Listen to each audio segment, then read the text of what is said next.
glorious prayer. And we're going to begin today at this glorious gathering. So happy that you're all here. So I would welcome you here. We will begin with our protocol. So if you just stand, and if you know this chant, to join me with you, it's very simple. So we're doing this prayer to ask for enlightenment so that we can all pay attention and receive the information that's being presented to us and understand. So join me, please.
Aloha mai kako. Just wanted to share that I'm just so honored that here at UH Hilo we can be hosting one of these talk story sessions for the Mauna Kea Stewardship and Oversight Authority. I am an ex officio member on the group, and I have learned so much in the last 6+ years. I started working at UH Hilo on July 1st, 2019. By the end of that month, the Kia'i were on the Mauna. And it's been an experience, but I just look back and realize how far we've come to now be able to have a diverse group of people sitting together and talking about the issues and the stewardship of the Mauna. So again, we are just honored by your presence, and I look forward to a very rich conversation. So thank you for coming. Aloha, hiahi kako. I just want to follow along what Chancellor Irwin was sharing and welcoming you to Hale ʻŌlelo, which is the name of our house here that houses Kahakaʻula o Keʻelikolani, the College of Hawaiian Language, to whom was it in Kona, next to Hulihe'e Palace. It was a traditionally constructed home with pili grass, and even though it was resided right next to her more fancy Western home of Hulihe'e, she chose to have very important conversations in Hale ʻŌlelo, the house of language or the house of discourse, the house of discussion. And so for that reason, we've also named this house Hale ʻŌlelo for this exact kind of purpose. Besides the degrees and the students that we're preparing through our programs, this house was meant to be a gathering place for community to come and discuss really important issues facing our community, grounded in the values and the tradition and the history that we look up to and hold fast to, that people like Ke'elikolani set as a legacy for us to follow.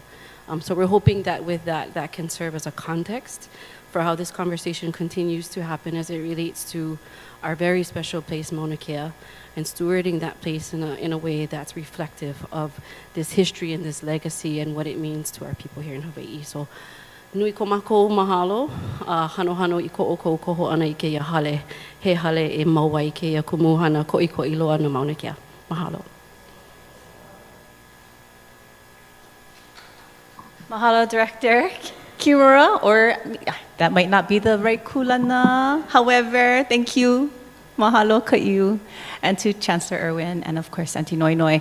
My name is Mahina Paishan. I serve as your facilitator today. I'm very honored to be supported by a big team because your voice and your mana'o is important. At this time, I'd like to ask Mayor Alameda to also share a few words.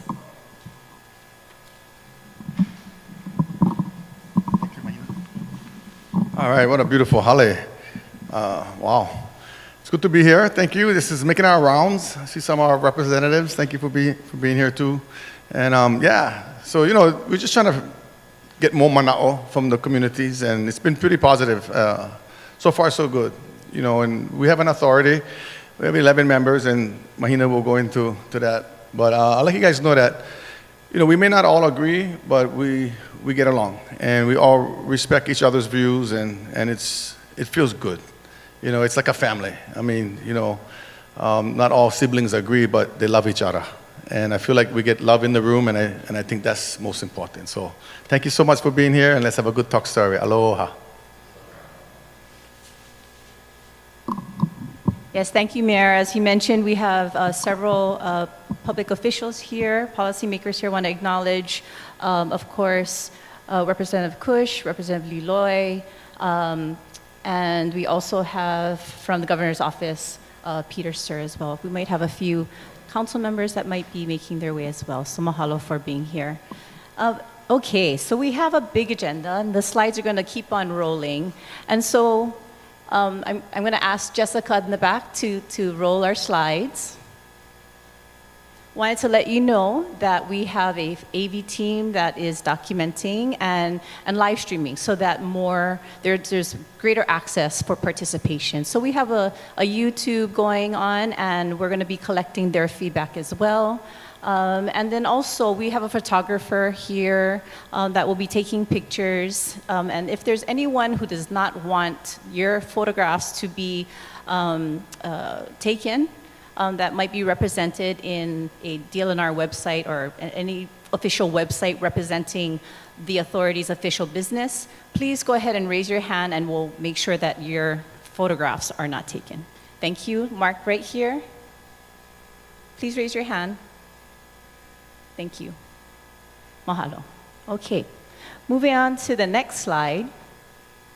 I'm going to go into introduction. So we have several authority members that are present in-house today. We're going to go to the next slide. Okay, so as I call out your name, please just stand up so that folks can see you, maka to maka. We have Chair of the Authority, Mr. John Komeiji. We have First Vice Chair, Dr. Noi Noi Wong Wilson, Auntie Doctor. Second Vice Chair, Mr. Rich Matsuda of Waimea. Of course, we've heard from Mayor Kimo Alameda. Also in the room is Mr. Neil Hannes. And it's always good to see Ryan Kanako Ole representing DLNR. We also have a Pu'ukapu Waimea Representative, Lino Descendant Representative Pomei Bertelman. And of Honaka'a Hamakua Lanakila Mangwa.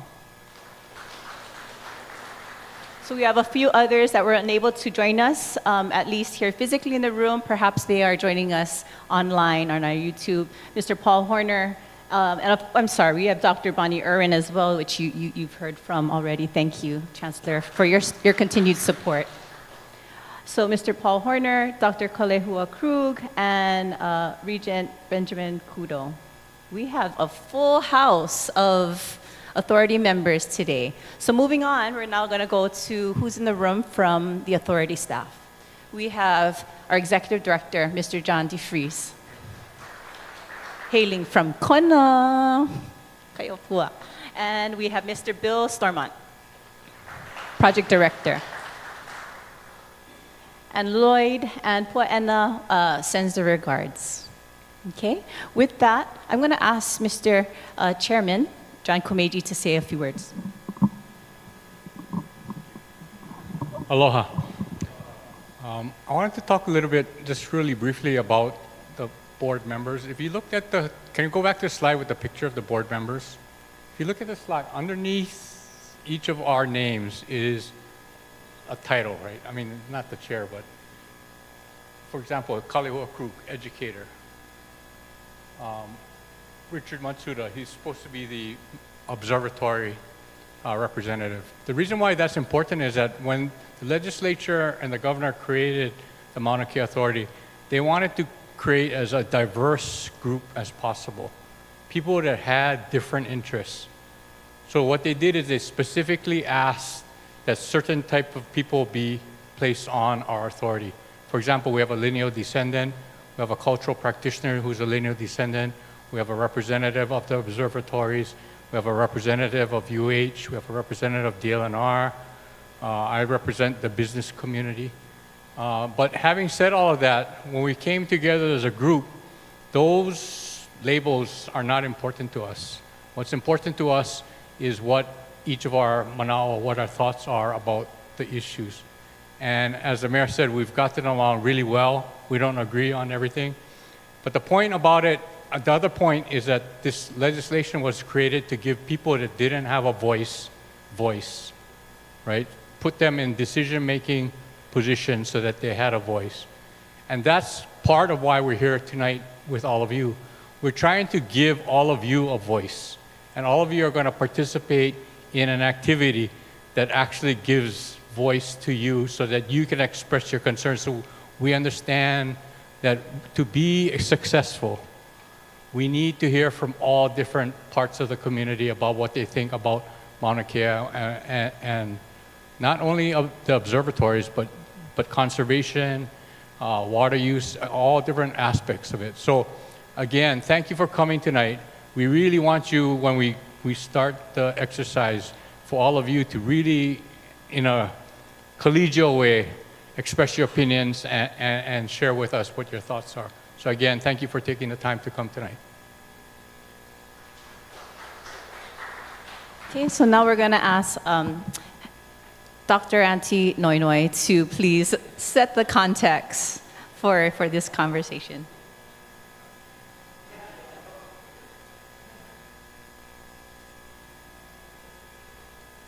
Okay, aloha everybody again. You've heard a little bit about our structure and understand that of the 12 participants on our advisory group, 11 of us are voting members. So Dr. Irwin was mentioned earlier. She sits because she represents the University of Hawaii at Hilo, which is currently the highest paid manager of the activities on Mauna Kea. So her knowledge is very valuable to us, but she doesn't have voting rights. Of the 11 of us that do have voting rights, notice that 8 of us are Native Hawaiians. It doesn't mean, as Mayor Alameda said, that we all think exactly alike, because we don't. But for the first, and also 6 of us come from community. So what's really unique about this setup of the Mauna Kea Stewardship and Oversight Authority is I think it's the first model within Hawaii state government, which really gives not just value, but responsibility and kuleana to our community voices. And it's something that was requested, demanded, made a priority by those of us who spent time on the Mauna, making sure that our voices were heard. And so I want to acknowledge that to our community, that the result of years of passionate stewardship of Mauna Kea, which is a very special place to all of us who live on this island, and for those who don't, who are connected genealogically to Hawaii and to this moku, that the formation of this authority really is a result of a collective effort of community to say we want to do things different, and we want to do things with a different foundation. So one of the really important differences between the current authority setup and the previous management under the university is our legal charge the authority given to us by the state of Hawaii. And for us in the authority, we're founded on some very big Hawaiian principles. And so I'm just going to state those principles to you, and then I'm going to introduce somebody on the video that you all know very well, and if you don't, you should get to know who she is, with Dr. Puolani Kanakaʻole Kanahele, who will give us a message about the kanawai, or the laws of nature, which we believe govern our existence, not just on Mauna Kea, but here in Hawaii.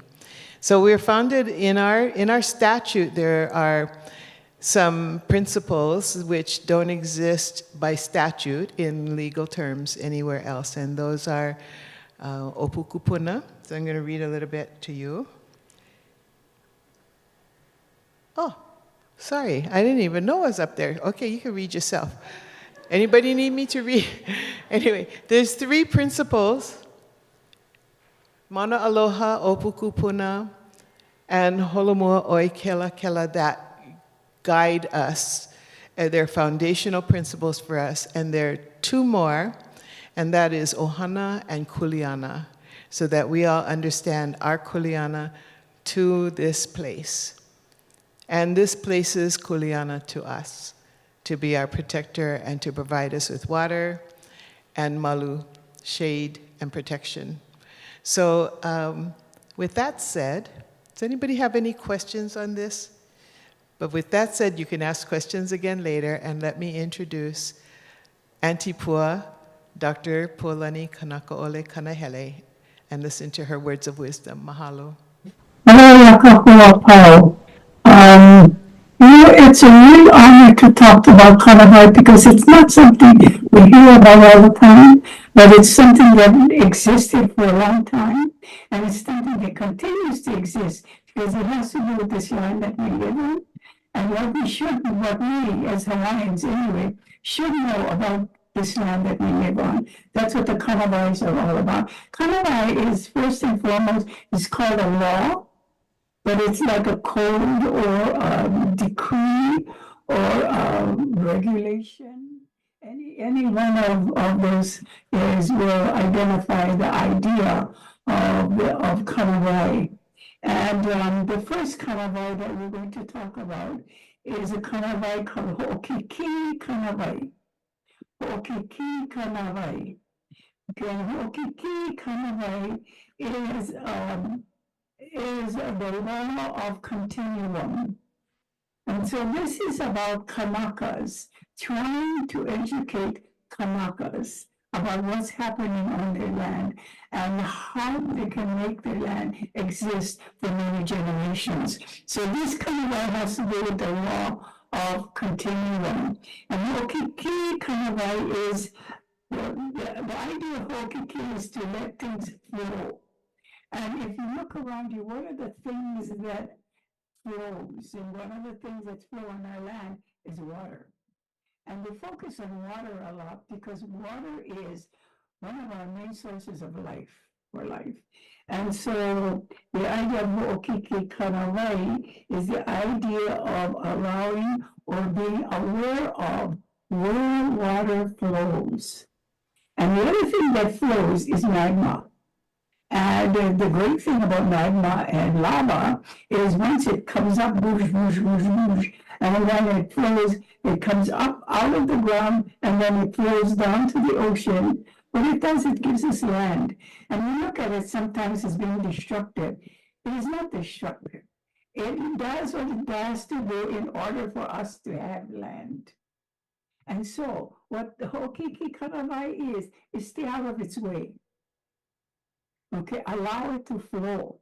And then the idea of water that flows, Mauna Kea, the aupua of Ka'ohe runs from Hamakua, it's a small aupua, runs from Hamakua to the top of Mauna Kea and over to Mauna Loa.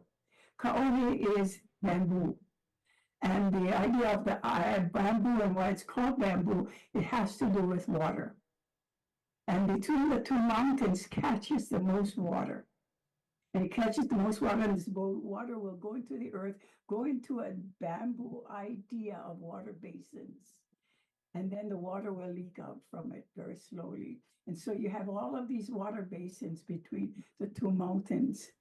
And that's why we have really big rivers in the Hamakua district, because of all the water that flows down freely. So the consciousness of what flows, where it flows, why we should be conscious of it flows, because it gives us life and because it gives us a place to live. And water is what we need for life. And a lot of the water has to do with the two mountains that we live on. Yeah. That's the idea of the continuum. The other kanawai is kua'a kanawai. Kua'a is the burning back, the law of the burning back.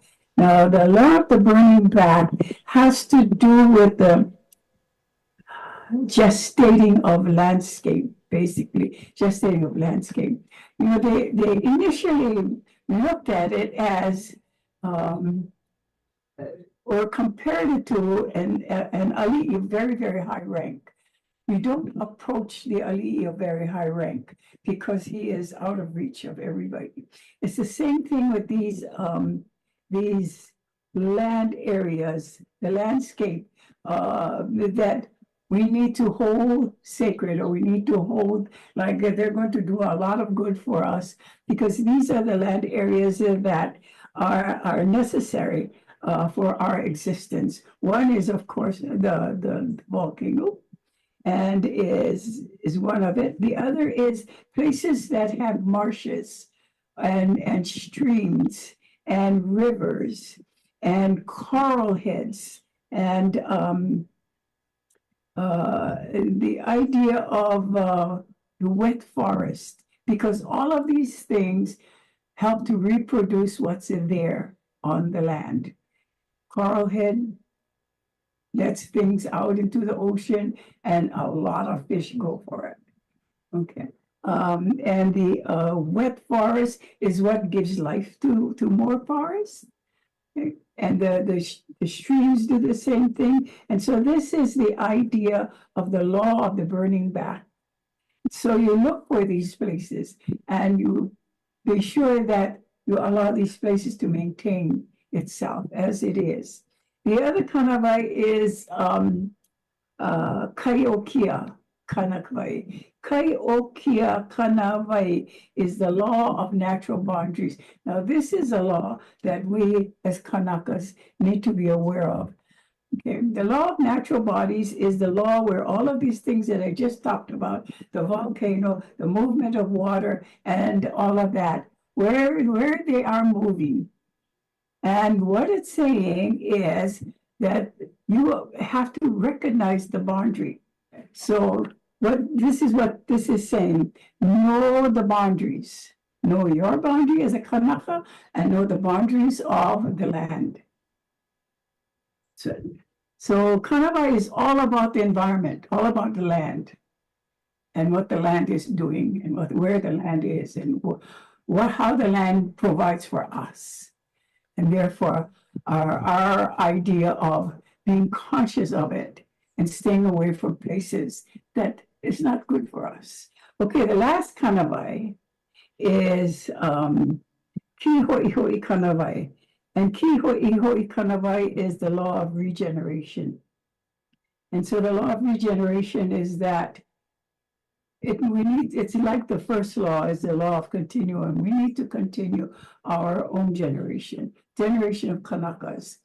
And we need to see that the generation of the native trees continue. We need to see that the generation of the native birds continue, or the generations of the insects that live in these areas continue, because they're the food for the birds. Okay. And so we have to be conscious of all of that as natives of the island. And again, these are the 4 laws of the land.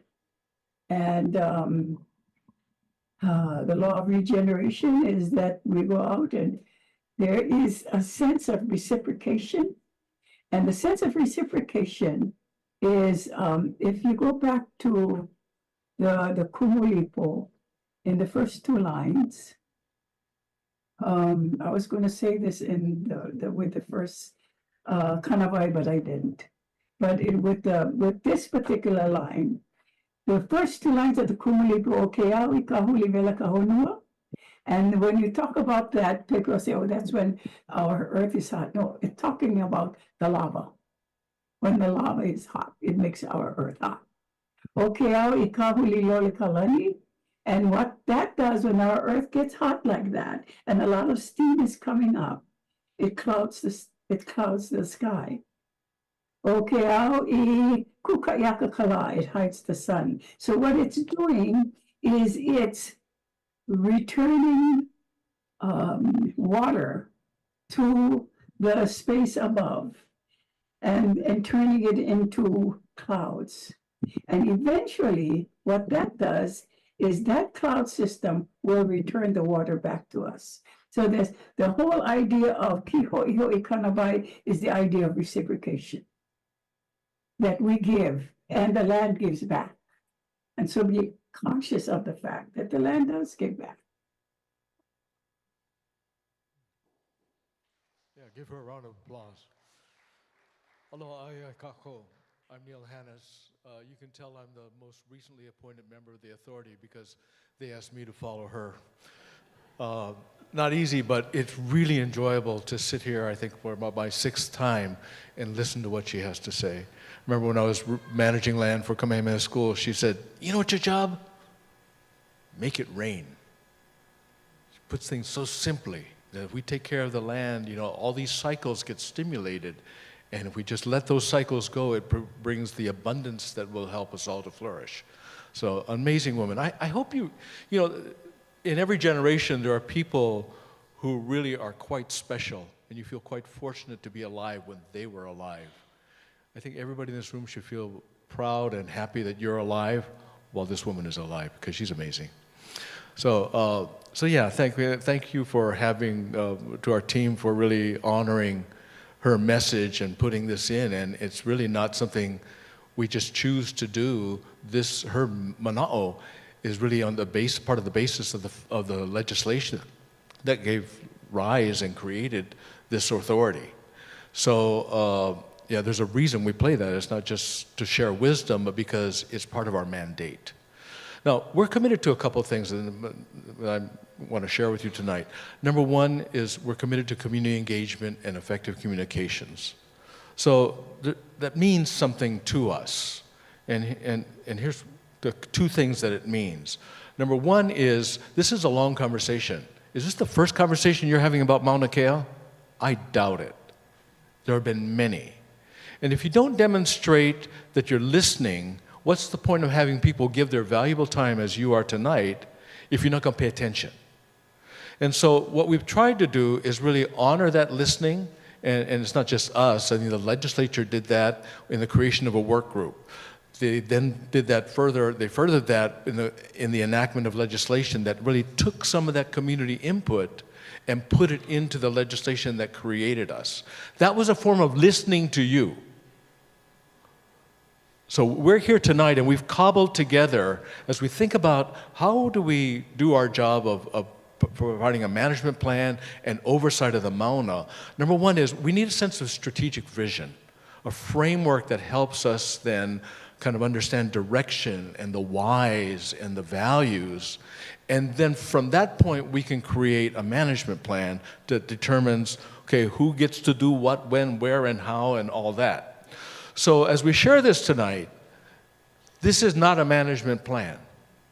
So don't elevate your expectations to look at this and expect to see all the how we're going to do this. We're at an earlier stage, and we'll be back to you when we have more information about how we're going to do it. But if we don't get right why we're doing this and what those values should be, what our navigational star should be, and where we should be going in direction in managing the Mauna, then any win will do. We can do anything we want on the management plan, but that's not how we want to do it. You know, we want to honor the input that's been given by this community and beyond, And that's been codified here. It's a rough, expect this to change over time. We've already had great meetings and people say, I don't understand this, I don't quite get this, it's missing this. So we'll keep listening to you and revising this as part of our strategic framework. And then when that's we'll then go to a management framework, say, okay, what does that mean for astronomy? What does that mean for education? What does that mean for natural resource management, cultural resource management, commercial activity, public access, all of the above? So I just want to make sure that my role tonight is to help frame that and say, let you know how valuable your input is. And this is really, the fact that you can look at this and perhaps see some of your words and mana'o is really our demonstration of trying to honoring what we hear from community and add to it tonight. We're not POW yet. Your job and what we hope is we get this enriched by your questions and your suggestions so that we can make the next version even better. And then we can move ourselves to that position where we can create a management plan so that what we do is consistent and transparent, aligned with the strategy and the strategic framework that we all come up with. So thank you for being here. Your role is really, really important. Mahalo. We'll turn it over to John now.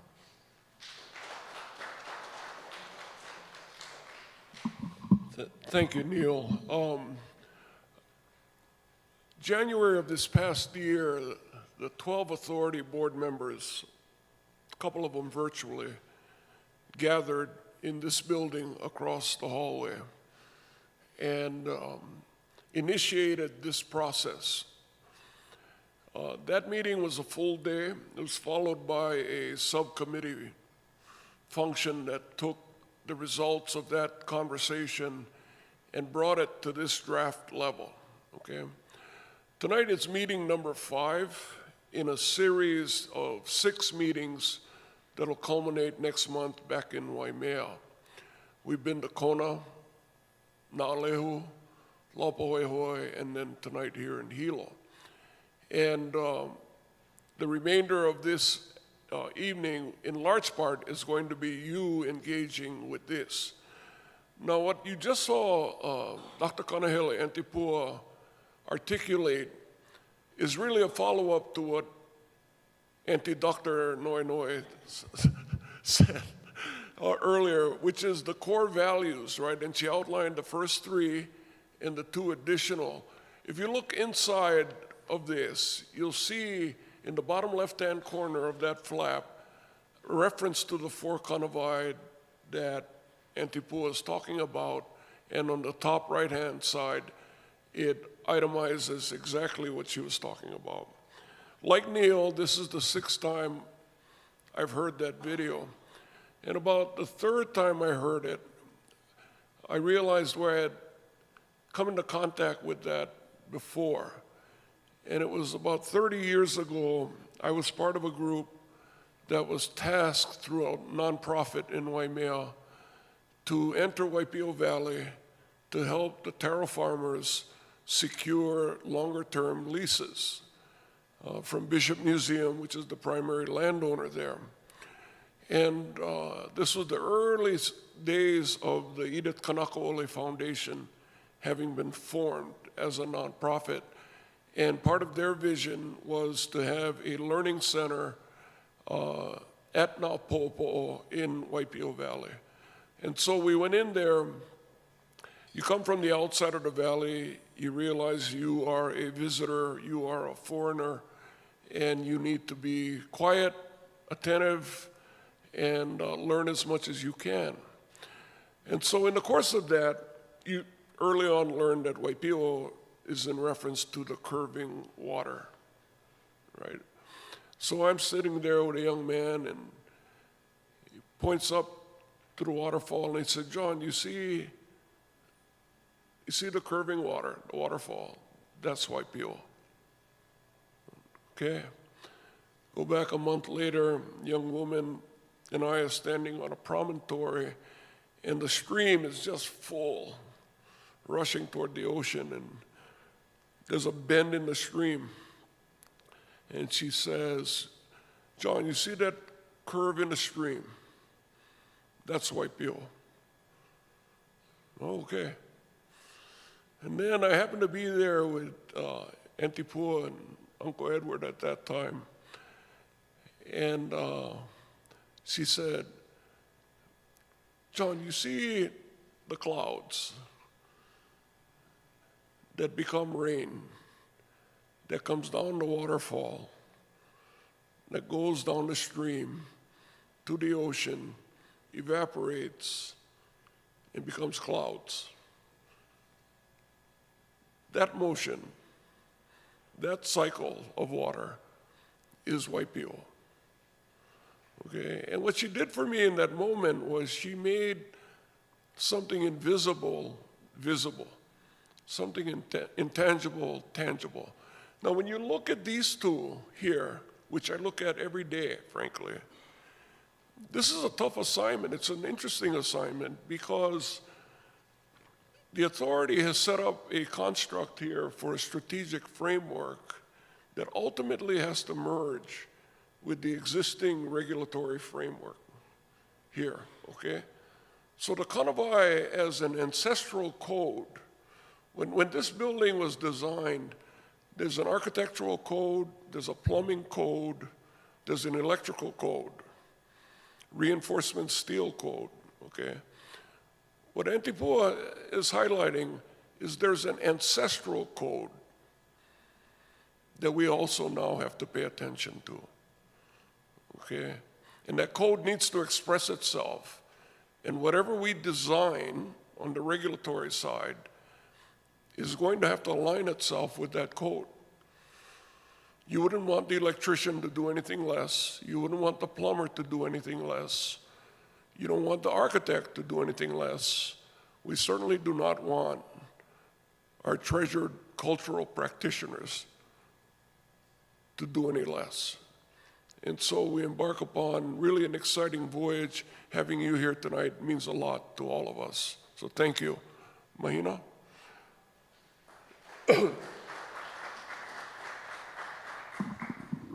Mahalo nui. We've given you a lot of context and background to have thoughtful, productive conversation. I would be remiss if I didn't also recognize, we've been saying Auntie Pua's name so much that we should recognize also her, one of her mo'opuna who's here with us, Luka Kanahele Masmin. Aloha. Thank you for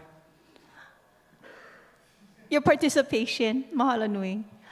Okay, so what I want to do before I start to give instructions for how we are going to organize our conversation, so this is now your time. We're going to spend about 45 minutes with you with 3 different facilitators, and we're going to get all of your input. We have 3 major questions that we are seeking your input. So before that, a little bit of housekeeping. If you need to use a restroom, you can just go right out one of these doors here and go down the hallway, and restrooms are to your left and to your right. If you are hungry or thirsty, refreshments outside, please enjoy the refreshments outside. If you have a water bottle with a cap, you go ahead and enjoy your water in here, okay? So let's go right into it. So what I'm gonna do, if I can just raise your hand if you are a facilitator this evening. We have Kavika in the back there. Aloha. Jessica. And then myself, Mahina. So what I'm gonna do is we are going to practice self-agency and self-governance. And how we're gonna do that is we're going to organize ourselves in 3 tables, okay? So there's about 35 participants here.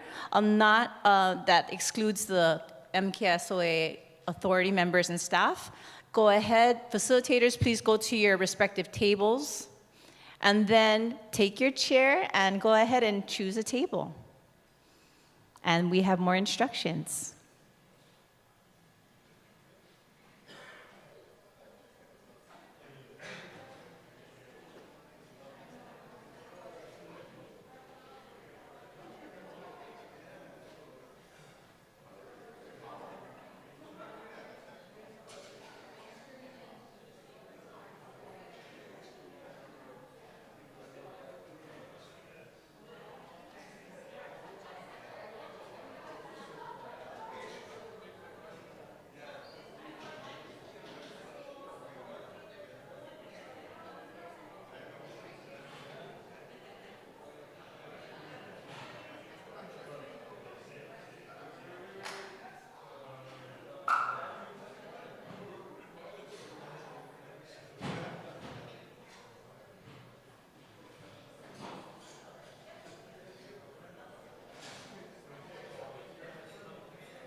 Please share. You might want to write if you prefer. Up to you. Aloha. So if you don't have a strategic framework handout, a draft handout, that's really important for you to have. There are more copies outside if you need some. So please make sure you have one. You need.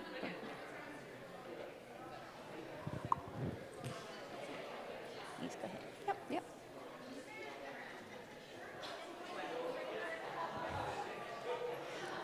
Okay, facilitators, we will reconvene at 6:35. 6:35, facilitators. So we have up until 6:35, starting off with ho'olauna, going around the table.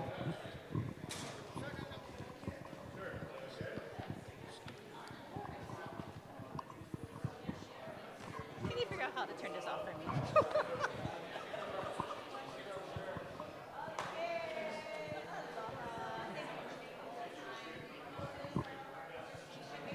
Test.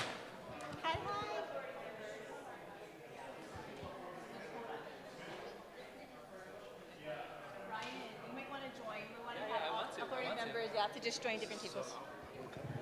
Oh, yeah, yeah. Okay, got it. I forgot. Okay, sorry. We're trying to so ours is going to be using them. You don't want to use you might want to go turn that on. Okay. So, and so in order for the hear what's going on, gotta go on. You don't want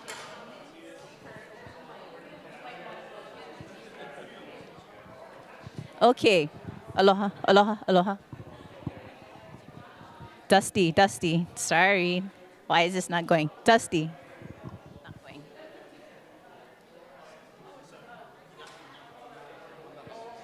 Okay, got it.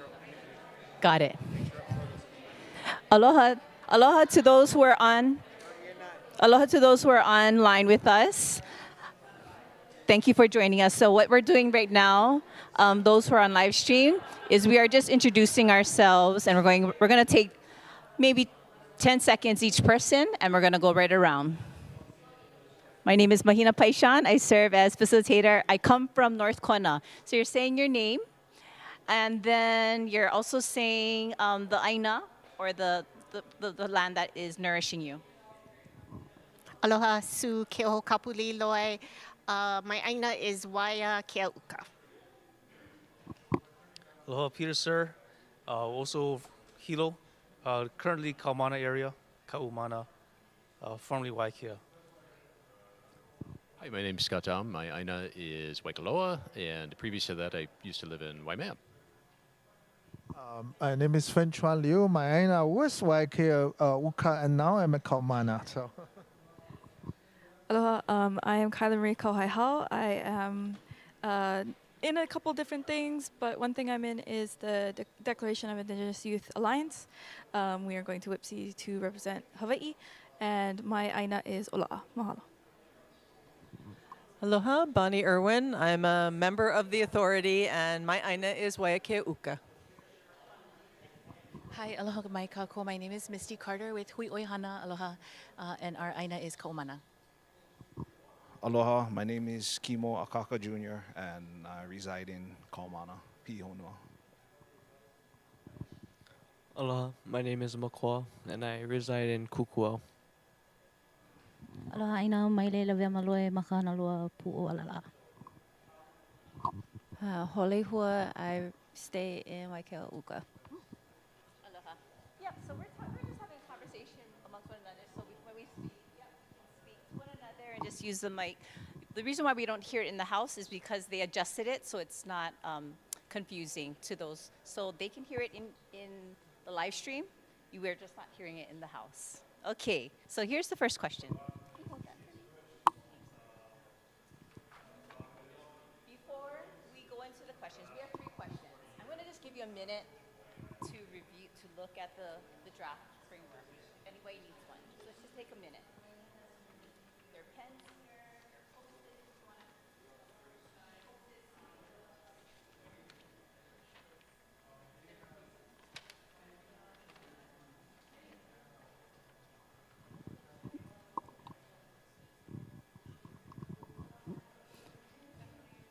So those online, we're just taking a look at the strategic framework right now.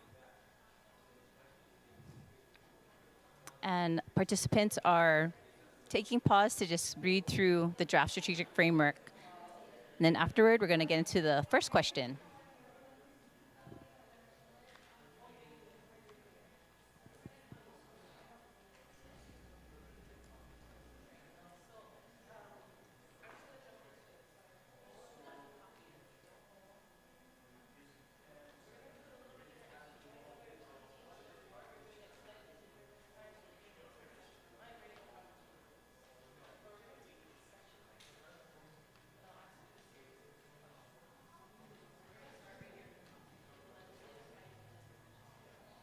Okay, so how I'm proposing to do this is we're just going to do this pretty much by section by section. The reason why we're going to look at section by section, when we look at all the notes, it's going to be easier for us to understand and synthesize. So starting off with the first section, legislative finding and intent. Section 1, what is not understandable? Any thoughts? What is not understandable? And why?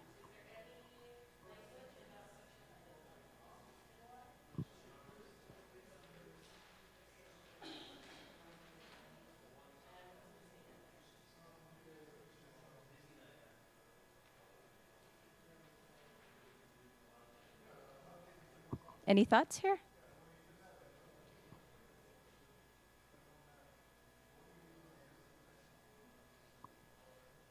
And if no thoughts for this section, we can go to section 2, which is mission and purpose.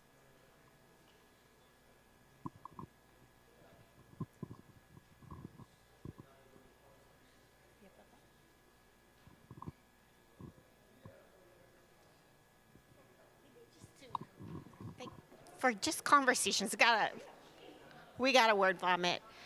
I don't know if it's not what's not understandable or maybe just not highlighted is time or the concept of time. I get it from a legislative perspective and what the act says and the mission of the act. But under the legislative finding and intent, the span of time. What is the span of time? Yeah. Thank you. Okay.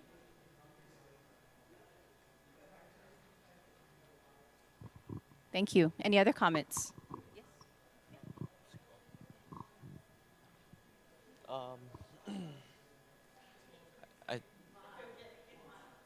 I think in the second paragraph, it's worth mentioning that it's not just spiritual significance, but there's very real significance as well, other than the environmental aspects.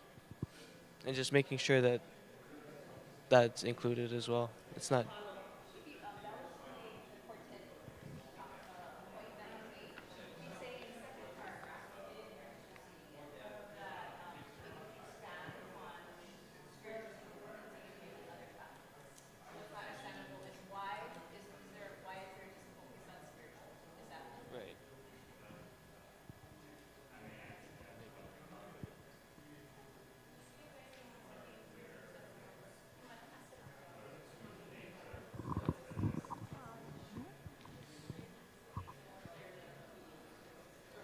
Oh, wait for Kumu, so she's not riding a storm.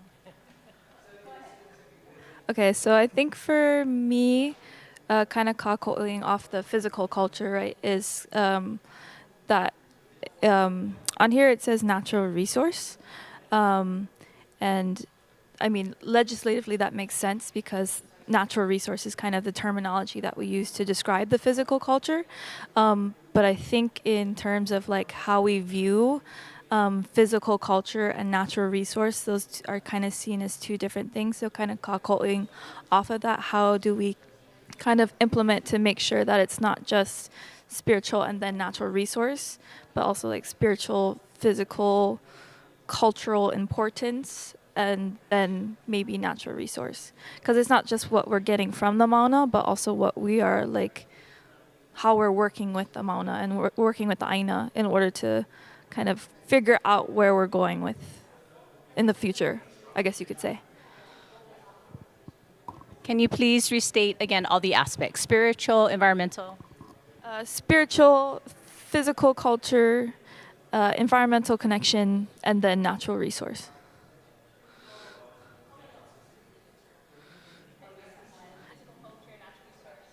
Environmental connection, there it is. Yep. Okay, great. We want to go to section 2?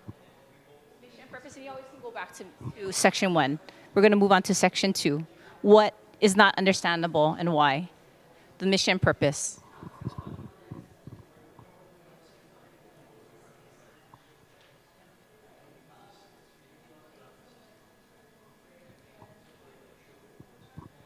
I'm going to echo something we were told when we were in Kona, that some of the words that are used here, some members of our community immediately know what they mean and others don't. And I think one of those might be paradigm. That's a very technical term in some ways. I don't mean to imply that people don't necessarily understand it, but it is a kind of an academic term rather than a...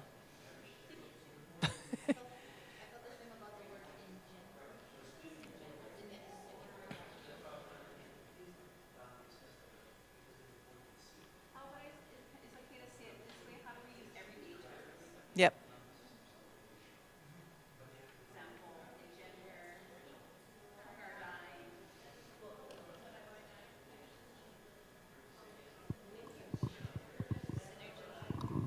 Mahalo. Synergy.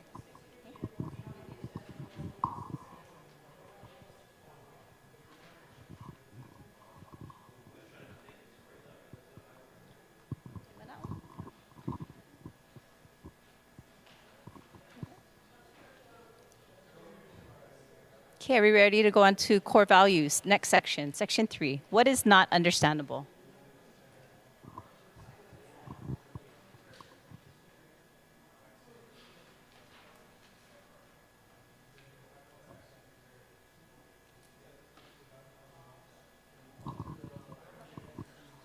I think I more so have a question about what these core values, like how are they going to be used in practice? Because would these values kind of reestablish what's going to happen up Malka and what's going to, like how is it going to go? Every decision, are they going to be put against these values to make sure that they're being used in practice? Kind of that's my question that I have. Thank you. So I'll notate it if it's correct by posing it this way. How will these values be applied and operationalized?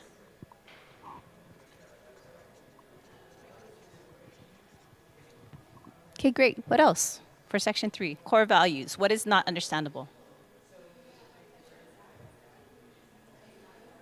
And those online, please go ahead and make sure that you are adding your comments into the chat of our YouTube. Thank you.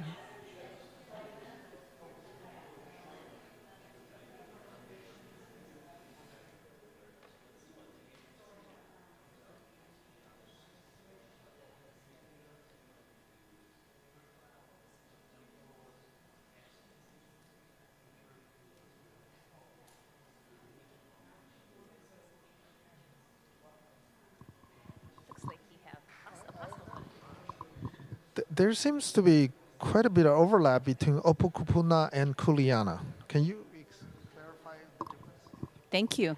Good question. Good question and comment. There seems to be overlap between Opukupuna and Kuleana. And is that intentional? Or does it want to be clarified?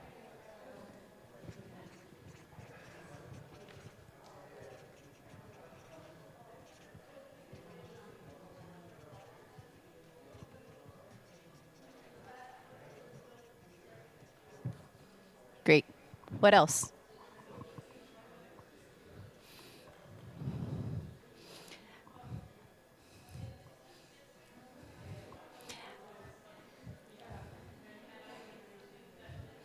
And we're kind of asking you folks, yeah, to serve as proxy. Like you're serving as a community member who's been here for generations, and a community member maybe who's only been here for 5 years. Yeah. So what might not be understandable, or what is not understandable?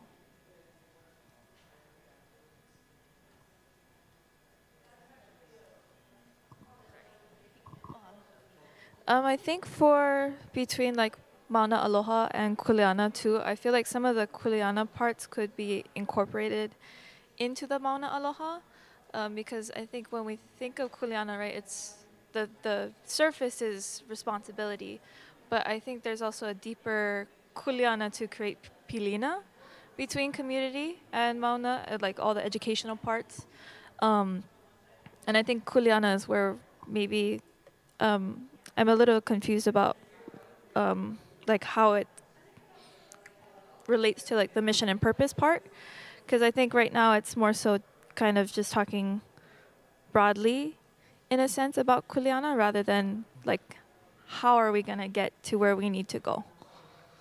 So one more time, Kuleana and Mauna Aloha, could Kuleana be incorporated into Kuleana, and then how does Kuleana kind of focus more so on the mission and purpose? Yeah. Period. Oh, sorry. I was like, I'm ready.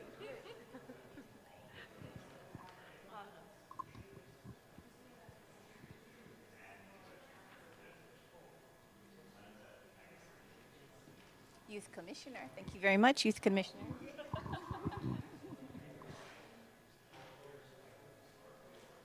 Okay, let's go on to the next section, guiding principles. What is not understandable? Yeah, and please note that there are, it's page 2, guiding principles are on page 2 and page 3, the back.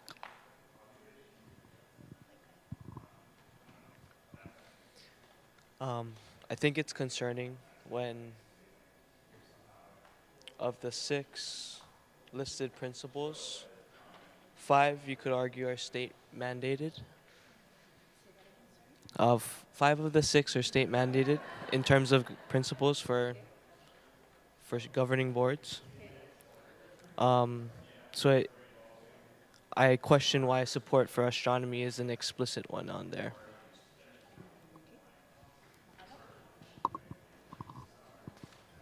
If those, I'm not sure if everybody heard, but the comment or the question is, why is astronomy stated as an explicit requirement?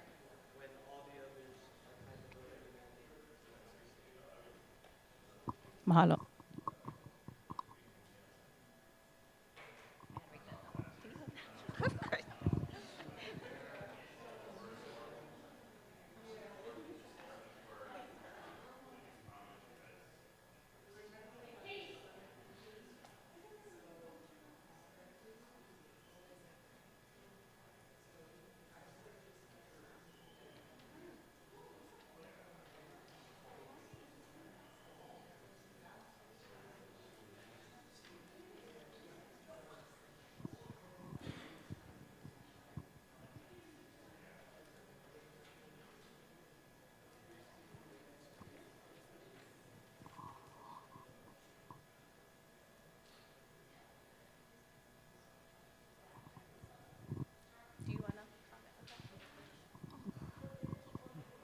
Sorry.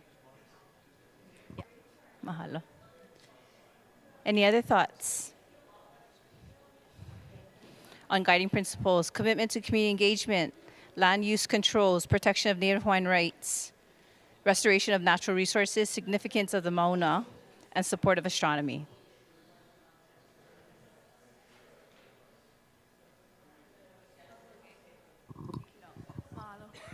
I think too for the restoration of natural resources, I think that's a good starting point, but maybe could add like that physical culture part too, to kind of start creating that pilina again, because I mean, it's always good to work in order, right? We need to restore our natural resources, but it's also maybe would be beneficial to think from the get-go about the after that. What do we do after the restoration happens?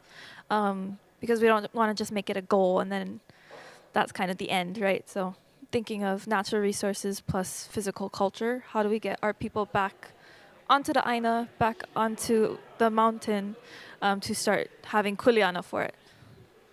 Yeah. Period.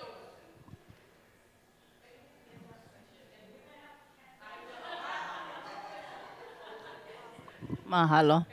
Perfect. So I'm saying include the aspects that were listed above. Mahalo. Anything else? If not, we can return to them because we have 2 more questions. And we're going to go through the sections again. Okay? Okay. Yeah, please. Maybe just an overall observation. Our core values was numerically listed, whereas our guiding principles, it appears to be alphabetical. And so my mind bend is, how are we prioritizing it? And if this is a prioritization based on the numerization, whereas the other one is just listed alphabetically, and maybe it's intentional so that they're not prioritized one over the other, but understanding that would be helpful. To the point of this circular action, restoration, return to Aina, kind of circular. Yeah. Thank you. I have not yet heard that piece of input from the other 5 sessions. For core values, the section in core values, they're enumerated, yeah? So numbered. And are these prioritized? Does number 1 mean it's the top priority? Does number 2 mean it's the second most important priority or not? And if so, if it is, then why? What's the rationale behind that? And then why are there not numbers assigned to the guiding principles? What does that mean? Is there a meaning? And maybe it is putting environment resources first, right, to kind of Mahalo. Any other, mahalo. Very good. I'm gonna capture that. Are there any other overall comments regarding this entire document in terms of what is not understandable? We're gonna go into what is missing. That's the next question. And you might say, hanaho all of these and.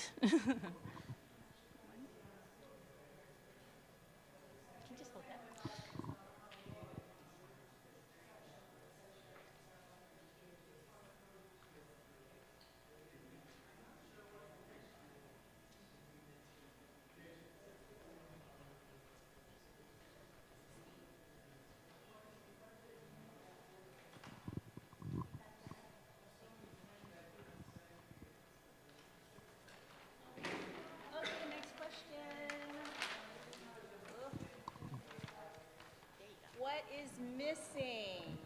What is missing? And you can just go ahead and call out section. I'm calling this section 1. Just call out the section and say what is missing. I'm calling legislative finding intent, section 1, mission purpose, section 2, core values, section 3, guiding principles, section 4. So what's missing? We're going to take all of those items that you just said, but what else?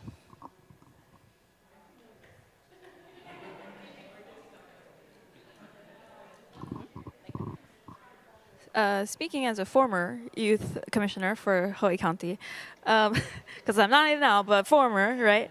I think in terms of like commitment to community engagement, there is an opportunity to engage the youth, especially the Youth Commission, for kind of discussions about what's going on for authority and oversight.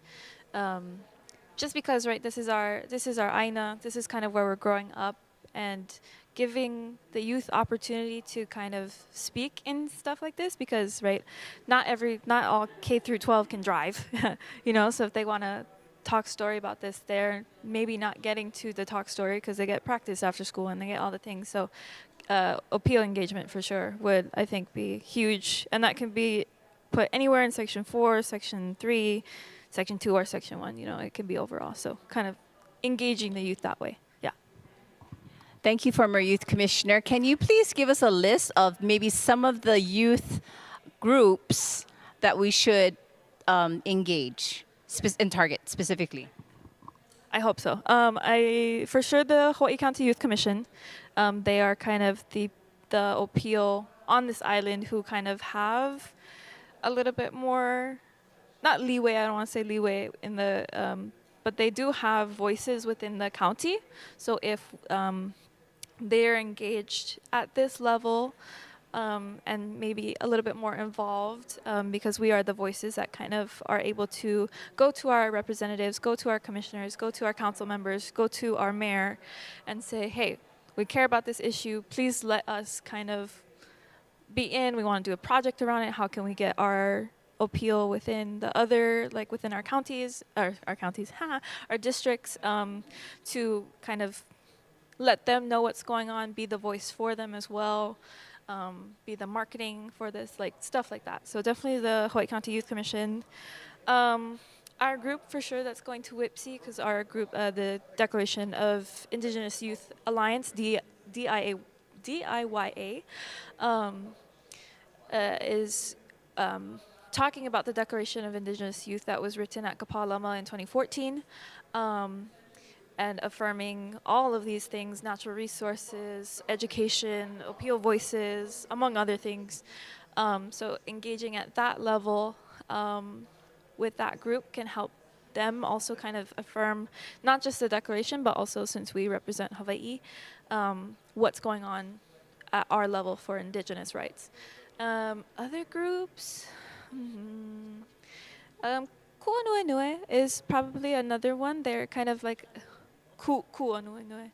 Yeah, they're an LGBTQ youth organization who looks to kind of they look to kind of support. No, but they're by the 7-Eleven downtown. They're right behind the house, and they're really good because they're engaging LGBTQ youth, but also on terms of not just LGBTQA problems, but also cultural problems that include our Indigenous youth in that kind of spaces. And that's kind of all that's coming to my head, but Kumu, you probably know a lot more. I can add, on the one hand, you know, I'm chancellor at Hilo, so maybe I should be talking about Hilo. I would actually recommend the students at Hawaii Community College, because they are 90% from this island in particular. Hilo too, but I would really say HCC would be a good, not exactly youth, but younger adults. Right, youthful, definitely.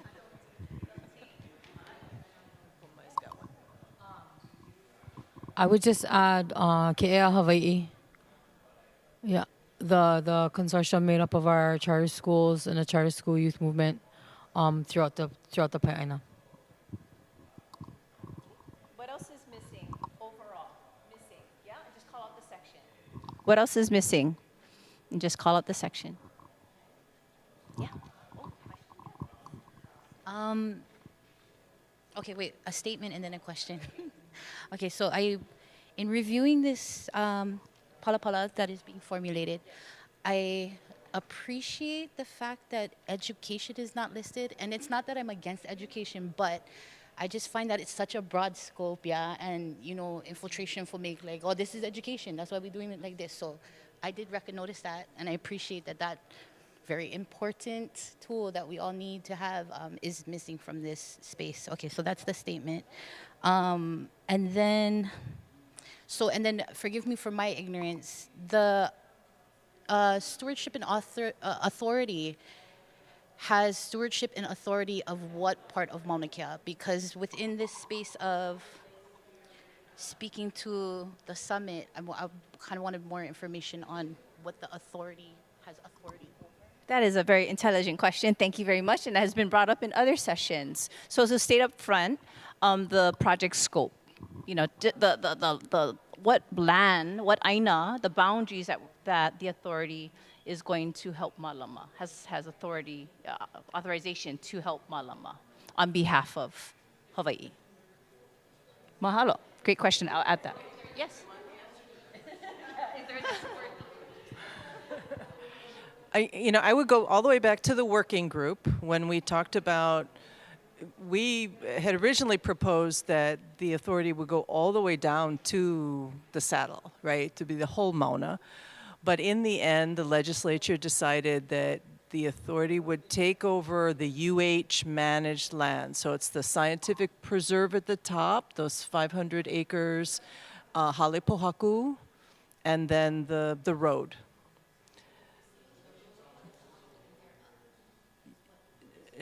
No, so right now what UH has is we have Hale Pohaku, that's like a few acres. Then we have an easement on the road all the way up, and then we have the summit. But so the road is the only piece, so everything around that is not university controlled. It's DLNR, DOFA, who all else, right? So the idea is that the Mauna Kea Stewardship Authority would take over what the university is currently managing. But then, of course, the understanding is we will work hand in hand with DLNR and all the landowners of the Mauna, because Parker has part, there's lots of different, DHHL, yeah.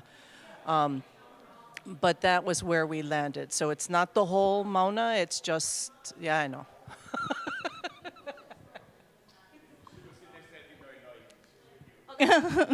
yeah. Clarity, if I may. Aloha, I'm Bill. I'm with the staff at MKSOA. The university managed lands right now, if you think about it, it's roughly 12,000 feet elevation and up. And it's a little over 11,000 acres is in the original lease that was issued in 1968. There's a piece of pie that was taken out of the Science Reserve, that's the Natural Area Reserve managed by DLNR, and then makai of that is all Forest Reserve lands, also managed by DLNR. And then 19 acres at Hale Pohaku are leased. Now, the road from the saddle to Hale Pohaku goes through DHHL property, and it's managed by the Department of Transport. It's a DOT highway to Hale Pohaku. From there, Mauka is a public road, and the university has a non-exclusive easement over that. But they also have the responsibility of maintaining that from Hale Pohaku to the summit. So it's 12,000 feet and up, except for that piece of pie that is the Natural Area Reserve, all the way to Lake Waiau. Actually, Lake Waiau is in the very top of that piece of pie, and then 19 acres at Hale Pohaku. So. Mahalo. What else is missing?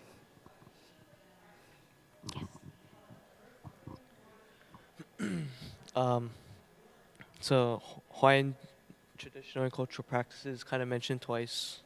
It's mentioned in guiding principles as well as the core values in Opu Kupuna.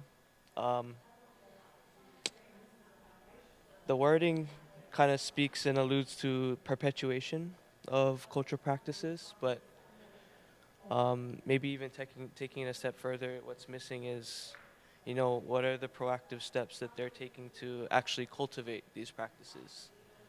Mauna Kea has a history of already devaluing these practices and even allowing it to go to the point where we got to fight to be up there.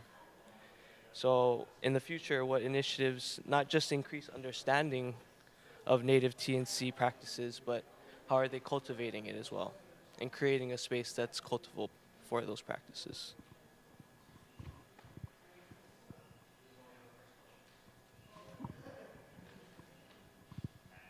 I also want to piggyback off of what Council Lady Liloy, ex-Council Lady, had the concept of time. Like, we have a lot of things that point to time, perpetuity, the long term, quantifying those things and making sure that it's understood. Like, just even the authority of, like, what is the length of time? Very important, I feel. Mahalo nui. Great comments. I'm going to write that down. Who wants to take the next comment? I haven't heard too much from this side from the room lately. You did. You did. Anyone else? Oh. My sister, she's so humble. She wanted to know if the next level would be like if there's gonna be a fun map on it that'll let us know of all these things. That's what you said. A fun map, not just any map.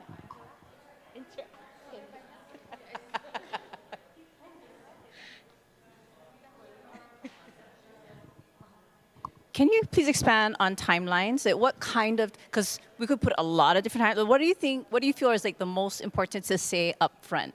There will be, this is not the actual management plan. We're going to get to that. This is the, like Hale and Cornel said, this is the values that are going to help to be the foundation for when we start writing or doing all of the research and then more conversation to then put together the management plan.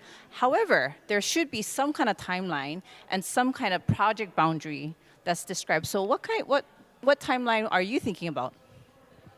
It's not necessarily a timeline. It's defining the terms within here that state time. You know what I mean? So when you're talking about long-term commitment, does that have a time limit?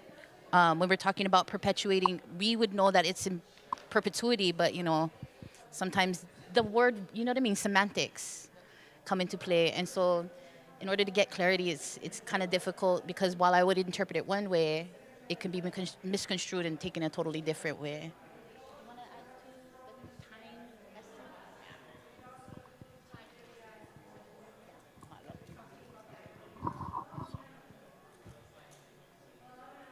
Okay. I think the last thing I would add is maybe kind of going back to the astronomy comment, rather than having it as astronomy, maybe starting to kind of rethink that cultural / Western divide between astronomy and kind of like our opu kupuna, ike kupuna, and maybe doing it more so as like the study of the stars and kind of connecting it back to us. Because then that way it kind of does encompass Western knowledge, but it acknowledges kind of our history with knowledge of the stars and that kind of stuff. Oh, perfect, right there. That's the first one. Period. Yeah, so kind of reframing that idea of astronomy versus study of the stars. Look, I went and answered a question before I even knew what the question was. Amazing. Sorry, the next question, I can read this for you, and cool.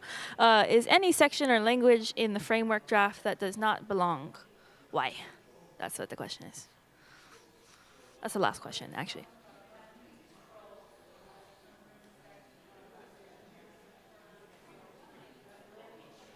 Perfect.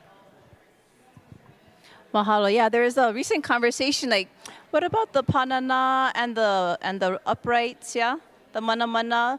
Are they also astronomical tools that we value alongside the other tools that are on Mauna Kea? Okay. We went on to the next question, but if you want us to go back to what is missing, hiki no. So again, the question is there any section or language in the strategic framework draft that does not belong, or we want to reframe?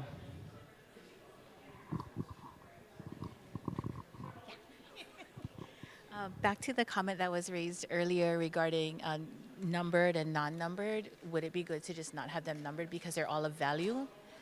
And then if we could raise more ʻŌlelo Hawaii within the opening statement, and then if we could add increase ʻŌlelo Hawaii within the opening statement, and then will there be a version in ʻŌlelo Hawaii completely?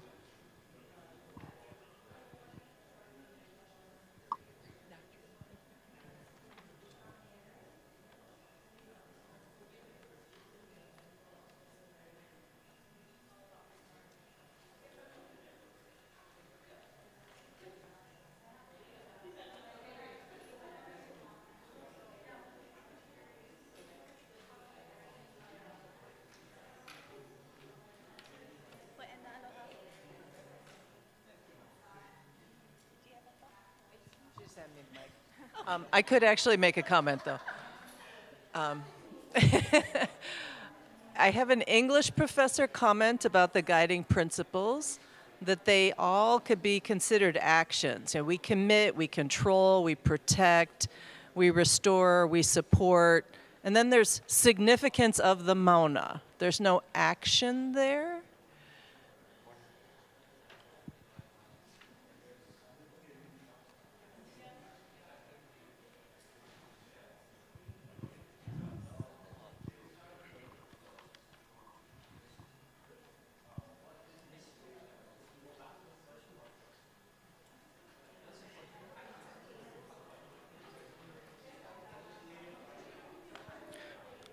I kind of want to just double down on that, the first question, my answer of why we have that last one, that last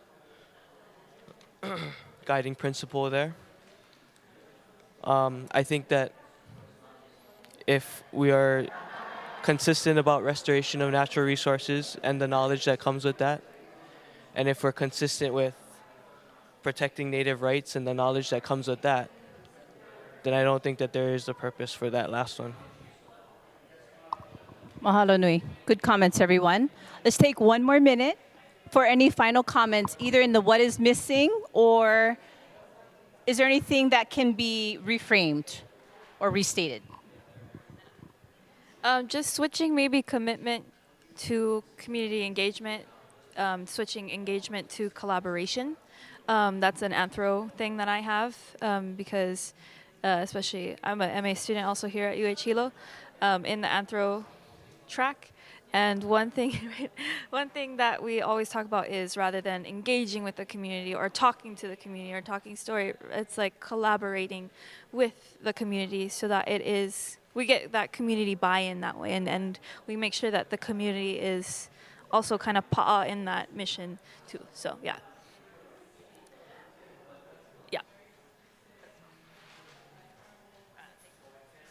Okay, so we're going to be the A-star group. We're going to start to transition. Are there any final comments? And after final comments, is there anyone from this group that wants to represent just a few highlights from our conversation? We're not doing a recap. We're not doing a report out. 2 or 3. Thank you. Mahalo, the voice of Haumea. So we have 2 more minutes, and then we are going to invite up to 2 volunteers per hui to just share out 2 to 3 highlights from your conversation. We are not doing a report out. We are just sharing some overall highlights.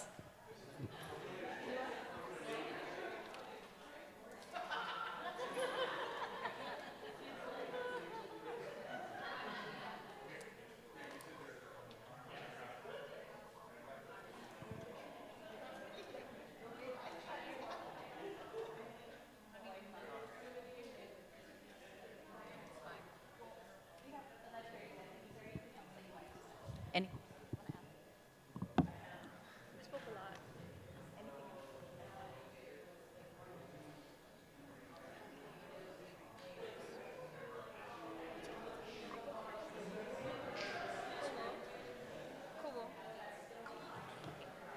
Can we go first though?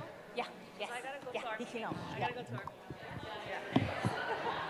Okay, 30-second countdown, and then my hui is gonna start first. And we're gonna give 2 to 3 overall highlights from our conversation. We're gonna start to wind down.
Mahalo nui for your productive conversations. We're just gonna have a quick report, not a report out, sharing of 2 to 3 highlights from each group, starting here, second hui here, and then wrap up here. And then I'm going to invite everyone to bring their chairs back to the front, and we're gonna have time for a little bit of Q&A. Mahalo. Aloha, I am Kyla Marie Kauhaihau. I almost said my old last name, sorry. Kauhaihau, and I was in Kumumahina's group. So some of our highlights for our talk story is that we were kind of focusing a lot on language. We were looking at like that physical culture, where is the physical culture added into ours? Sorry, okay, I'm standing. Okay, sorry. I'll go this way so I'm not facing anybody. Oh my God, there's a lot of you. Sorry. Okay. Okay, so focusing a lot on the language aspects of what might be missing in here. Also, some of our one thing that was pointed out was kind of the differences if we sectioned ours off. So section 3 is core values, why that one is numbered versus the guiding principles is section 4 is not. So is there a purpose for that? Pointing those kind of structural things out in the thing itself, because we found that as important. Also, one thing that was pointed out by one of our members is the both the significance of support of astronomy being very explicit, and the lack of, somebody's texting me, that being very specific and kind of looking at it as an opportunity to maybe reframe how we're thinking of the study of the stars, maybe to bridge the gap between Western and our own cultural understanding of the Kalani, right, and the stars and all that kind of stuff. Oh, another thing was kind of the significance of the guiding principles all the way up to the significance of the mauna kind of being actionable things, and then the significance of the mauna and support of astronomy being more so guiding principles. Okay, cool, thank you, mahalo.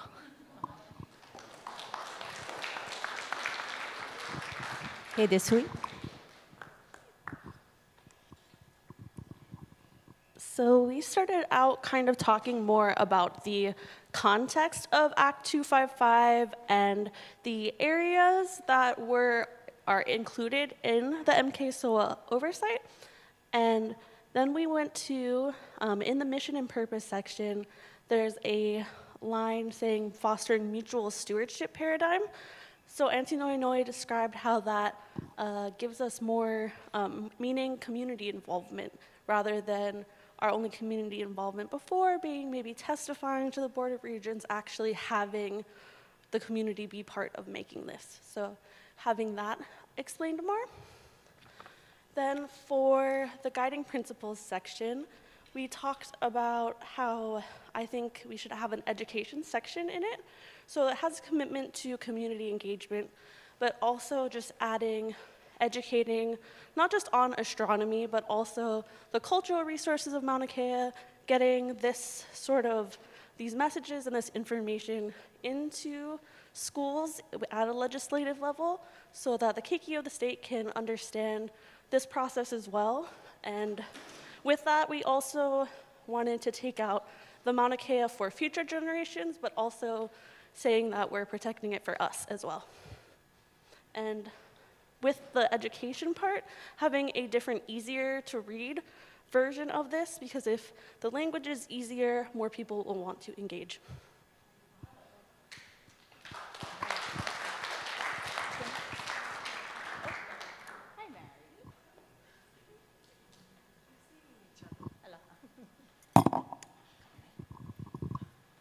So ours is written in hieroglyphics, so come over here so you can interpret.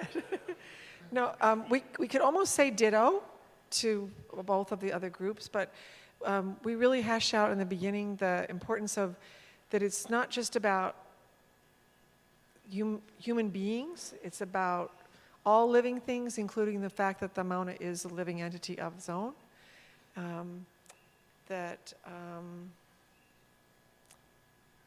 The use of paradigm and synergy, they're the cool words of the trendy words, and they're used a lot. And so, and maybe appropriate, but maybe there's some other words to keep it simpler. We were able to, especially in the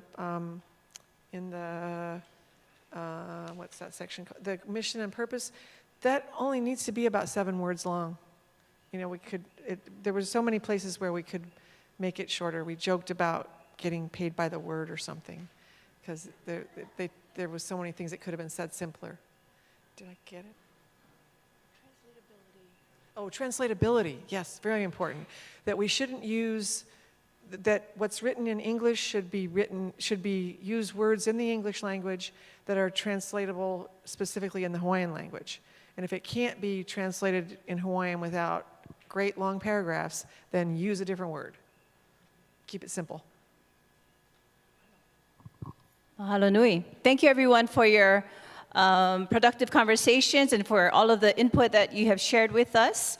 Right now, you're going to turn. Actually, we're not going to move your chairs. You're just going to shift your position towards the authority members. And we're going to have an open Q&A session. This session is also recorded over live stream, and I have team members that are monitoring the live stream chat as well. What I'd like us to do, let's see, I'm checking on time. So for those that are, what I'd like to do is we will have time for about, I'm thinking about 6 questions, 5 to 6 questions, okay?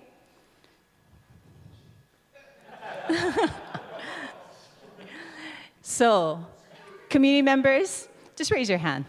And if you're comfortable, you can say your name or the aina that you come from. My name is Tanya, and I'm from Hilo.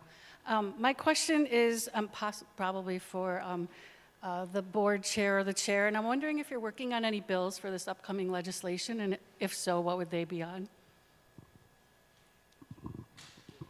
Great question. We're trying to clarify some of the issues about operational issues. For example, how do we get the land? How does the land transfer from the current DLNR to us? There's other issues regarding who will have the power. Let me back up. On July 1st, 2028, we take over management of the UH lands, they call it. Okay, just to clarify, they clarified it for this group. We do not have authority over the entire Mauna. We have authority over Hale Pohaku, which is the mid-level. We have easement to use the road, and then we have the science preserve. But like Lake Waiau is not within our jurisdiction. But what we're asking is, after July 1st, 2028, who has the authority to issue conservation use permits? What the conservation use permit is that because this land is designated conservation, a lot of times when you move earth or you try to build something, you have to get a permit. Currently, the DLNR, another state agency, has the power to issue those conservation use permits for this land. So we are trying to clarify that as of July 1st, 2028, we should be, the Mauna Kea Authority should be given that authority to govern the lands that come within our jurisdiction. And there's opposition to that. There are other type of more housekeeping matters. For example, you heard that we're trying to develop a management plan and rules and everything. We're not sure if we're going to be able to achieve that by July 1st, 2028. It takes a long time. So what we're saying is that let's utilize the university plans until we're in the process of developing it. Until we actually adopt ours, let us be guided by the university plans for now. So those are some of the main things that we are, we actually just came up with a draft this Friday. So we're circulating it among some of the members. You can keep that one. Okay, my follow-up question would be then, if that authority were to be transferred, does that have an effect on contested cases and the ability to file any contested cases against any decisions? So let's say that we are given the power, that the contested case process, let's say we grant a conservation use permit for something. The process then would be to allow for contested cases, et cetera, right? But the whole question is who has the power here? There is a change, though, in the authority law.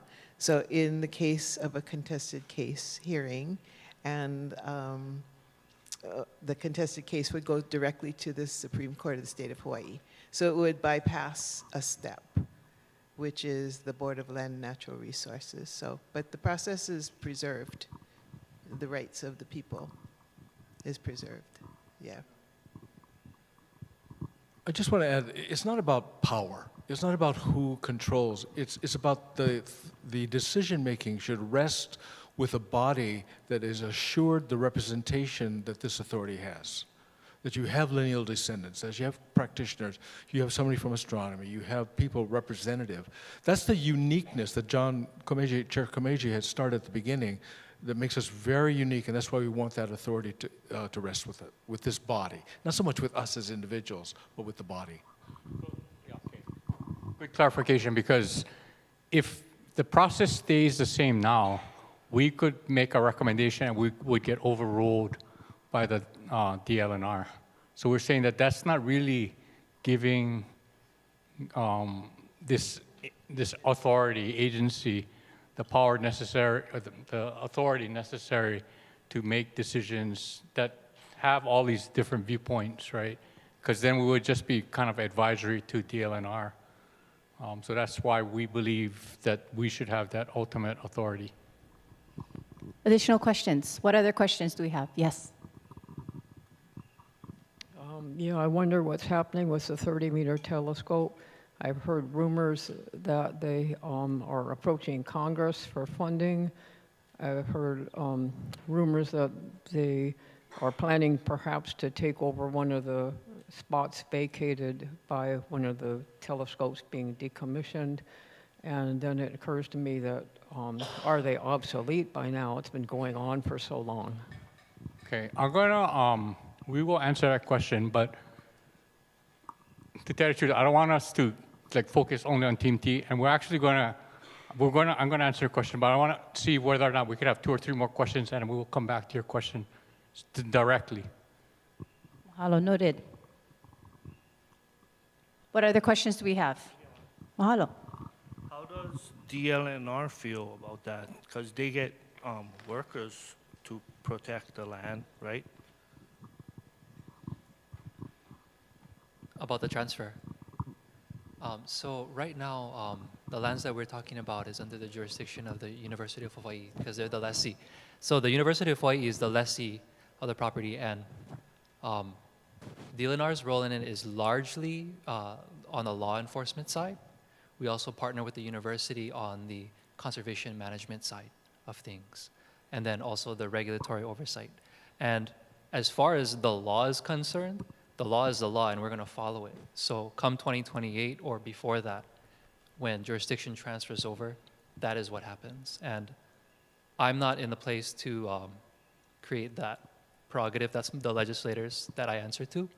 Yeah, so how does DLNR feel about it? We're here to support the resource. No loss, or on the DLNR side, that's no loss of DLNR jobs. So our DoCare officers, you know, they're still going to be up there. Our DOFA guys, they're still going to be up there.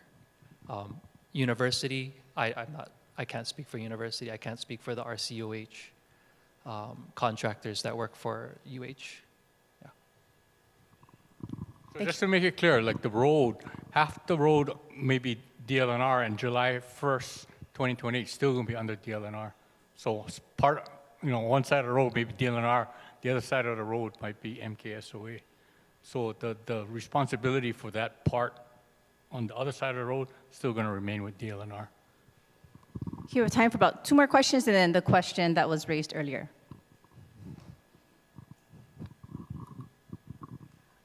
I guess this question's 2 parts. So if you're not completed with your management plan by then, you'd still be transferred the rest of the duties and management from UH by 5 years, but just working on the management plan still. Right. Okay. Well, So the idea that we have, I don't know if somebody else wants to answer this, but the idea is that we want to transfer as many of the employees that currently work for UH to work for us because they have a lot of skill and experience, but they need something to be guided by, right? So if we don't have our own rules on July 1st, 2028, then how are they to be guided, right? So we need some, as we're developing our plan, the idea is for them to be guided, at least in the short term, while we dealing with our plan by the UH rules. And then the second part is, what is the current timeline for taking over UH's responsibilities looking like? It's good, but scary. We have retained consultants, some of whom are here tonight, to help us develop those plans, and we've spent the last 2-3 weeks making sure that we're all in sync, and they're putting together, they've put together a team. So it's going to be tight, but we feel confident that we'll make the timeline. Okay. Any other questions?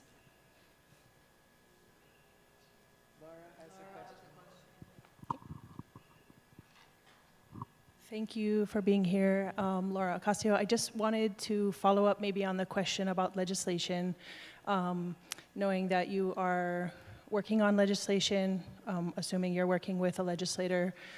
When will the legislation be public and I guess discussed on the authority under the regular sunshine meetings? And when will the general public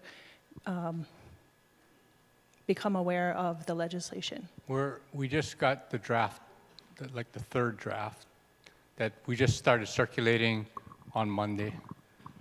So at some point, we know that, I'm going to talk about, at our next meeting, I'm going to, without looking at the legislation specifically, talk about exactly what I just talked about, so that the general public can be more aware of where we're going. At some point, when I'm trying to get input from DLNR, get input from UH, from all these different things, whether different entities, whether or not we can get some kind of agreement about how the legislation looks before we actually publish the legislation. So I have it out for comment, basically. Can you please restate your question one more time? Sorry. Yes, I wondered about the 30-meter telescope. I've heard that when for telescopes that were decommissioned, they may use that area. I wish I could remember my question. Anyway, I've heard that they're going to Congress for funding, and it occurs to me that may be almost obsolete by now. Okay.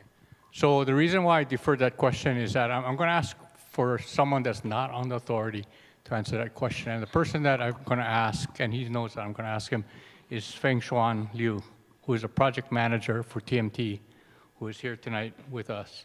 Because part of what our goal is for us, whether we agree or not, let's get the facts right? Let's get let's hear it from, I don't want to call you horse, but horse's mouth, so that I'm going to ask Feng Xuan to respond to that question. Yeah, thank you so much, John, and thank you for that question. I think that question has 3 components, if I can remember. One is whether it's obsolete. TMT technology is not obsolete by any means. We have to thank a lot of it to the KEC technology, actually. And it's the same technology that's used by the Europeans building their 39-meter telescope and used by space, JWST in the future. So it's not an obsolete technology by any means. The second part is us, TMT, applying for funding from Congress. That's indeed true. And with a lot of the delays, we have a pretty big funding gap, and we have been applying through the National Science Foundation process, NSF, for funding. And we entered the initial stage, and we are kind of in the limbo, if I will, for the next step, and so we're still working on that process. I don't speak for NSF. We're just saying we are in their initial process. We're trying to get to the next step, and there's uncertainty there. The main question you have is on the site. TMT has a permit on the 13 and the northern slope site, and that's the site that TMT construction was halted in 2019. And we understand the authority, the Law Established Authority Act 255 prioritizes future development or upgrade, whatever, on disturbed site. Prefer that disturbed site over undisturbed site. So we see that, we understand that, so we would love to consider the site, for example, that's been decommissioned, for example, the CSO site, that's the first observatory decommissioned. However, it's always a question of what is the process to apply for another or to get another permit, and what is the timing involved in that. So that's something we wish to get more clarification, perhaps from the authority at some point. Does that answer your question? Okay, thank you very much. Let me ask another question that came up in our meeting that Auntie Noi Noi asked, or Auntie Dr. Noi Noi. One of the things that is circulating in the community is that TMT is applying for Department of Defense funding. Is TMT applying for Department of Defense funding? No, not at all. The only federal funding we have been applying is National Science Foundation. That's it. From United States government. There's a follow-up question there. So with regard to funding and our new administration, how does that affect diversity, equity, and inclusion? I mean, if you're getting money from an administration that doesn't recognize DEI, I'm just wondering how that works. The authority is going to answer, or who's going to respond? Okay. I'm not sure I have a good answer for that question. I would say no, I don't have a good answer for that question, but I can tell you what we have been doing. And we apply for NSF funding, federal government funding, but that's not the only source of funding. We get a lot of funding from private universities like Caltech, or foundations like University of California, and private foundations, and also from science organizations from government of Japan, Canada, India. We have in the past many years used those funding to support equity, diversity, and support community, support education, support pretty much whatever we learn from the community needs. So. Mahalo nui. This wraps up our Q&A session. I'm now going to ask Uncle Neil Hannes to close our time together. Let's see if I can do this without coughing too much. I want to thank you very much for being here tonight. It means a lot to us. It means a lot to Hawaii. The words you read were not our words alone. They came from community input. The next version you'll see will reflect your input as well. So that's the process that we've committed ourselves to. And as you see, that the alignment here of this board has been amazing. It's part of this world, this nation, and Hawaii too has had a lot of conflict. Its share, more than a share of conflict that we need.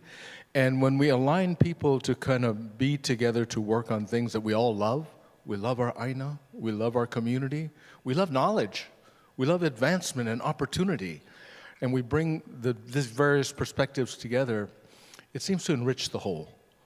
And we're striving for that synergy. And not just as 11 people, but as 11 people who are engaging, and I heard not just engaging, but collaborating. I saw some of your words over here, the larger public and all the various constituencies. You see a lot of, we make a point that there's a host culture here, and they're greatly represented on this board. Kind of not the normal. Sometimes we see a board of 10, and okay, you get one Hawaiian there, so this is a little bit different. And we're proud of that, but we also know that we represent all Hawaii. And the concepts that make us others to each other, that create those divisions really can be superseded when we go to our worldview and recognize that we're really subordinate to some larger force, something bigger than all of us as Kanaka. You know, that there's land, there's system, these systems that Antipua talked about. Those are the things that we must aloha. Those are the things that we must respect as all people, no matter where you come from. And you do that, and it'll provide the nourishment and the life that really helps us all to thrive. I think we're all convinced of that, no matter what our backgrounds are, and we're striving to achieve that, and we can't do it alone. We need you, and you've certainly played your part tonight. Now, what's next? One more community meeting of this type, and then I think the technical language for what our host of consultants are doing is we be jamming, because we don't have a big window. In some ways, a cynic might look at it like we were set up to fail, but we're not going to give anybody the satisfaction to have that happen. We're determined. We're determined. You don't get this break that often in life. And some of us have been around long enough to know that. This is a unique opportunity. We're not going to miss it. And the reason is because of our resolve, but also your participation. And so we'll be back. We just met with a consultant team today. They said, okay, first couple quarters of next year, we got to go back to community. And we better have something in our hand, that we've worked on to demonstrate the progress from where we are today to where we'll be then. So that's our promise to you. We believe in being accountable and holding out, telling you, being as transparent as we can, what we're trying to achieve and why we're trying to achieve it, and where you fit, and that hold us to our promise. That's what we ask of you. Thank you very much for being here tonight. Aloha no. Okay. Mahalo no ia kākou. I was asked to help to offer a pani, a mele pani. And this thought just came to my head because I'm teaching this song to my babies right now at school. This is a mele that reminds us of our kuleana. This chant is called Kumuhonua, which is the foundation of the earth. And just reminds us that there is all this space in heaven, there was all this space on the earth. And creation was the process of filling that space with life. And our existence here is to maintain all those things, because that is the beauty of the world, that is the beauty of the universe. So we call the ki nohi nohi. Ki nohi nohi are like all the extra pukarias that we add to ourselves to make nani, yeah? But that pukaria gives life. Yeah? All these things, when you look into the heavens and if you are amazed by that which you see above, you better be amazed by what you see right here. If you are amazed by that which gives life to other things beyond, you better appreciate that which gives you life here. So with that, we stand with this foundation, and that we know that I offer this chant to close us off tonight by honoring every one of you and everyone who has been part of this process, everyone who's been part of the bigger cycle of this process, that we have to make firm the honua and honor those who came before and for those yet to come, that we are but one cycle in this time. So, e no kapule.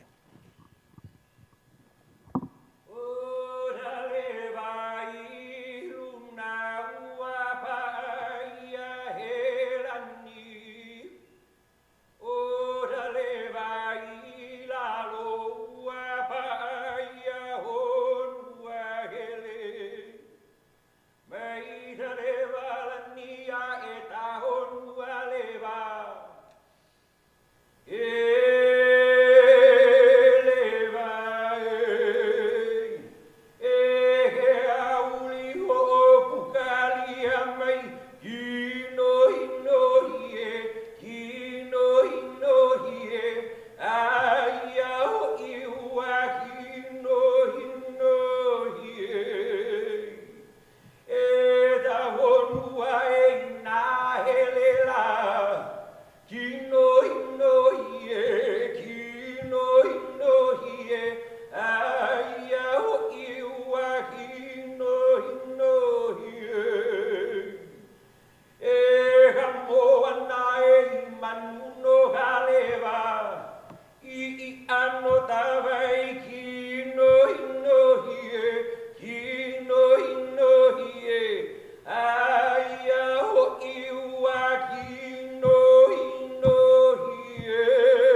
malie ia kākou. Malama pono. Aloha.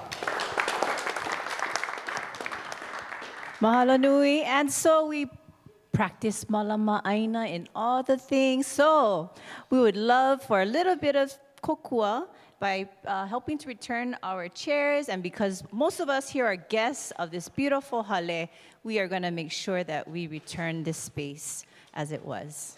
Mahalo. Malama aina kako.